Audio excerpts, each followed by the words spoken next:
Hey guys, my name is Adi Osmani and welcome to HTML5 in under 5 minutes.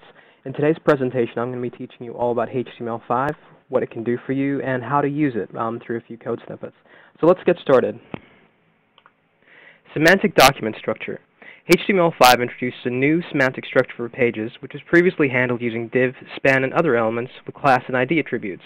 So previously where you might have used div class equals header, div class equals navigation, etc., you now have some nice native semantic elements that you can use for this instead, such as header, nav, article for content such as blog posts, aside for sidebars, section, and footer. HTML5 also now has support for figures. It supports associating a caption on a page with content on your page such as an image, video clip, audio clip, or quote. So here you can see if I wanted to create, for example, a reference page, I could easily add an image and then bind that to a particular caption about that and have this idea of a complete figure on the page. Next, the video element.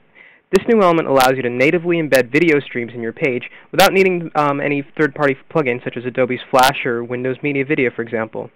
Formats supported by the video element vary based on your browser, but OGG Theora and H.264 are the most commonly used ones. So here's some basic usage. I've got my video tag, video src equals my video file. I've got some text in between my two tags just for people whose browsers don't support the video tag. And then for multiple video sources, if I wanted to find multiple sources in case a particular browser doesn't support one video format, we'll have a fallback. All I need to do is define a new source on a separate line. So here you can see WebM, MP4, and OGG Theora. Next, the audio element. The audio element allows you to embed audio streams in your page, again without needing third-party plugins such as Flash to do so. It currently supports autoplay, buffering, looping, and other features depending on the browser that you use. So once again, very similar to the video tag, audio src equals my audio file, and then I can say, I can have a fallback tag that says your browser doesn't support the element. If it doesn't, you're able to use autoplay as I mentioned a moment ago, and for multiple sources, here, audio tag again, and then a new source on every line. So OGG Theora if your browser supports it, or MP3 as a fallback. Next, the canvas element. HTML5 provides an API for drawing elements to the browser window, such as vector-based points, shapes, text, and more. And because of the vector nature of these elements, it's possible to create quite high-quality 2D and 3D in-browser graphics, which look the same regardless of what screen size you have. So let's take a quick look at the code. Here I have canvas ID equals my tutorial. I'm then going into the JavaScript here. Var canvas will get me the canvas element. I then use getContext to use the canvas for drawing. So as you can see, canvas.getContext2D. And then I can simply use some of the drawing functions that HTML5 has, such as fillRect, clearRect, and strokeRect.